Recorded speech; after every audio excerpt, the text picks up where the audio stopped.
In the months after the Battle of Geonosis, Jedi Padawan Anakin Skywalker quickly rose to prominence as one of the Republic's most gifted commanders. In his first solo command, he scattered the separatist defense fleet above Munilinst, and he also served with distinction in the battles of Jabim, Argonar, and Balamak. It was only after the Battle of Praesitlyn, however, that he was finally made a Jedi Knight. In that battle, he not only single-handedly saved Republic forces from defeat, but he may well have saved the Republic as a whole as well. In this video, we're going to be taking a closer look at this crucial battle.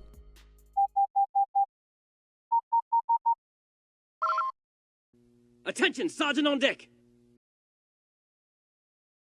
Praesitlyn was a small world close to Sluis Van, one of the Confederacy's strongholds.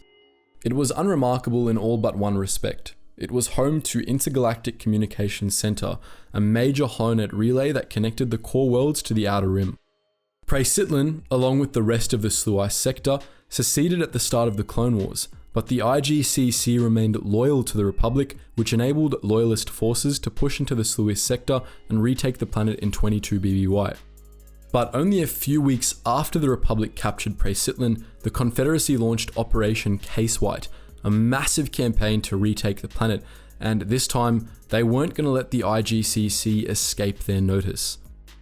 After sending 126 warships to cut off potential Republic reinforcements, Mun Admiral Pause Tonith led a massive invasion force to Praesitlyn with over 200 capital ships and 1 million battle droids. He also brought along a droid control ship equipped with a prototype signal jammer, an improvement on one that had been destroyed during the Battle of Balamak.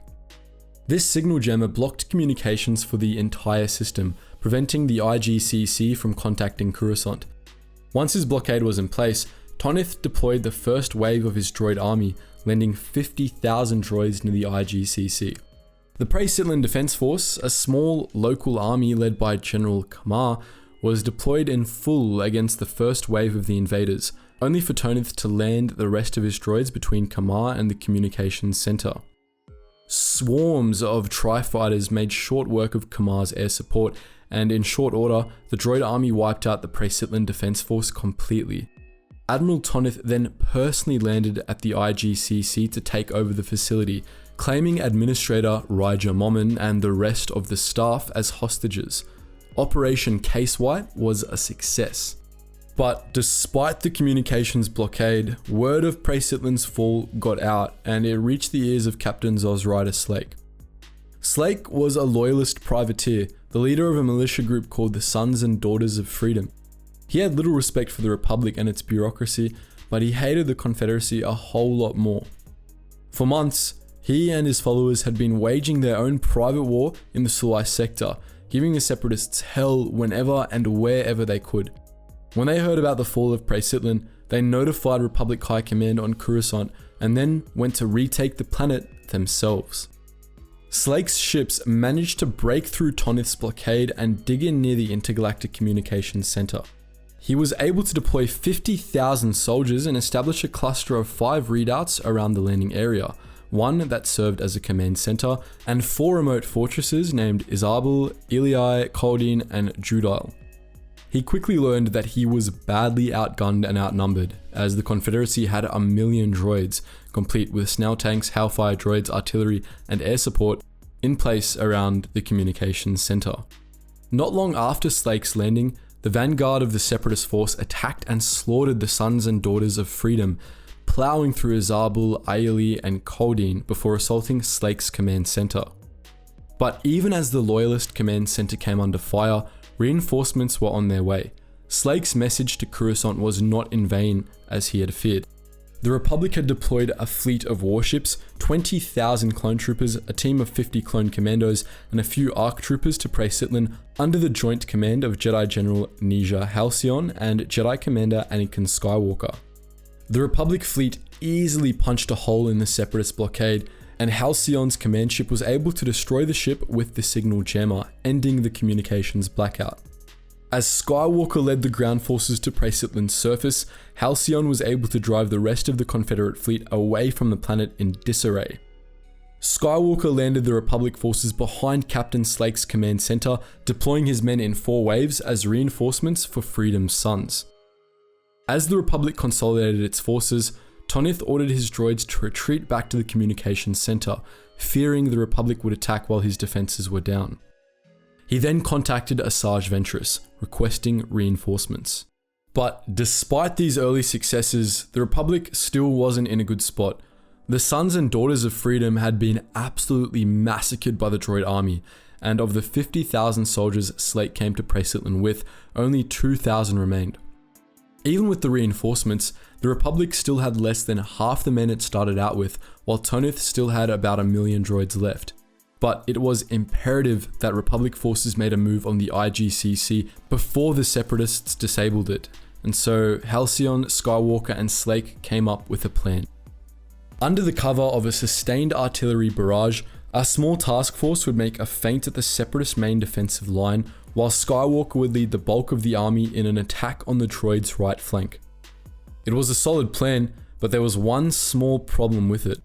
The intelligence the commanders had received was wrong, and the right flank was more heavily reinforced than they had thought. Skywalker and his men found this out the hard way when they carried out the attack the next day. Republic forces were absolutely slaughtered by their droid opponents, forcing Skywalker to call a retreat. To make matters worse, the Confederacy was able to slice into the Republic battlenet during the attack, and the Republic artillery ended up shelling their own transports instead of the droids. By this point, the Republic was on the verge of defeat, and it may have abandoned Praesitlyn then and there were it not for Anakin Skywalker. After returning to the command center, he proposed a new strategy. He would take the ARC troopers and clone commandos, storm the IGCC, capture the enemy command center, and shut the droid army down.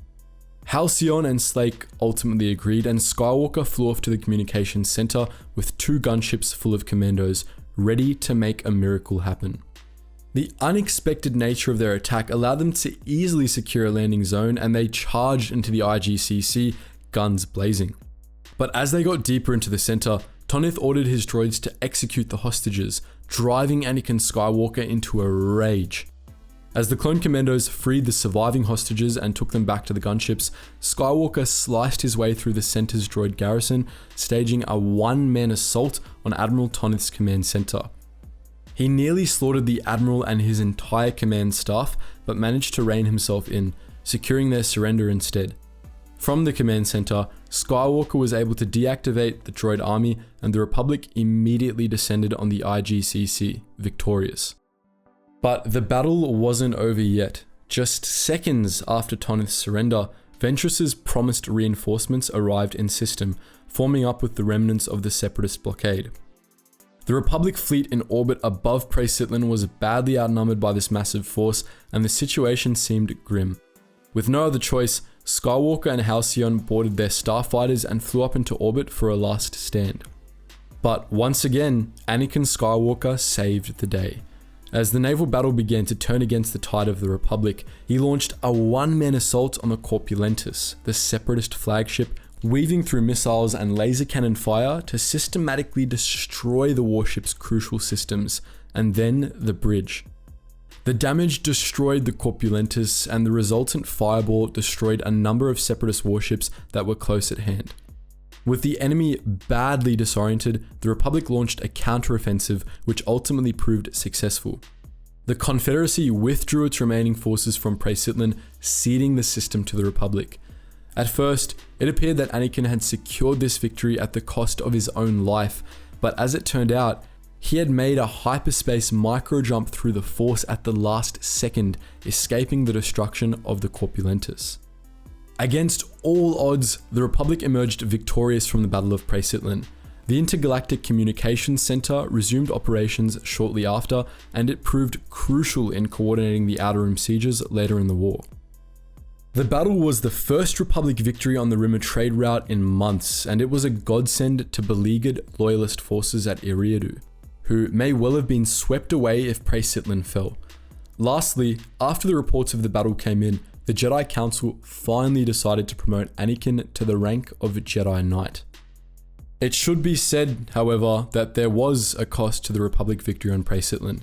The entire Praesitlyn defense force was wiped out. There were only 2 survivors out of the entire army, Urk Harman and Odi Subu. Most of the sons and daughters of freedom were killed as well, while the Republic lost thousands of clones and dozens of warships. Of the clones who died in the battle, a whopping 2% died of dehydration due to the arid conditions of the planet. So that's the story of the Battle of Praesitlyn, but what do you think? Are there other battles you'd like us to make a battle map video on? Let us know in the comment section below.